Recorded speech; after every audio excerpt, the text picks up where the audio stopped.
Hi అండి. ఇంకొన్ని రోజుల్లో క్రిస్మస్ వస్తుంది కదండి. క్రిస్మస్కి మెయిన్ స్టారే కదా. సో అందరూ 1 మంత్ నుంచే స్టార్ అనేది ఇంటి ముందు పెట్టుకుంటారు కదండి. అదే స్టారు మనం బయటికి వెళ్ళి కొనుక్కోకుండా ఇంట్లోనే పేపర్తో ఎట్లా చేయాలో చూపించిపోతున్నానండి. వీడియో అయితే ఎండ్ వరకు చూడండి, స్కిప్ చేయకుండా. చాలా అంటే చాలా ఈజీ ప్రాసెస్లో చెప్తాను. మనీ ఎక్కువ ఖర్చు కాకూడదు కానీ డెకరేషన్ బాగుండాలి అనుకునే వాళ్ళకి ఇది చాలా యూజ్ అవుతుందండి. ఎందుకంటే కలర్ పేపర్స్ ఉంటే చాలు, మనం ఏ కలర్తో అయినా చేసుకోవచ్చు. మెయిన్ రెడ్డే కాబట్టి క్రిస్మస్ థీము. సో నేను రెడ్ కలర్ పేపర్తో నా దగ్గర అవైలబుల్గా ఉంది కాబట్టి దాంతో చూపిస్తున్నానండి. వీడియో ఎండ్ వరకు చూడండి, స్కిప్ చేయకుండా.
చూసారు కదా ఎంత ఈజీ ప్రాసెస్. మీరు కూడా ఒక 5 to 10 మినిట్స్లో చేసేసుకోవచ్చు.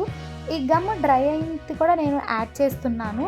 ఈజీ అనిపిస్తే వీడియోకి లైక్ చేసి కామెంట్ చేయండి. అలాగే మన ఛానల్ ఇంకా ఎవరైనా సబ్స్క్రైబ్ చేసుకోకపోతే త్వరగా సబ్స్క్రైబ్ చేసుకోండి. అలాగే మీ ఫ్రెండ్స్తో కూడా షేర్ చేసుకోండి.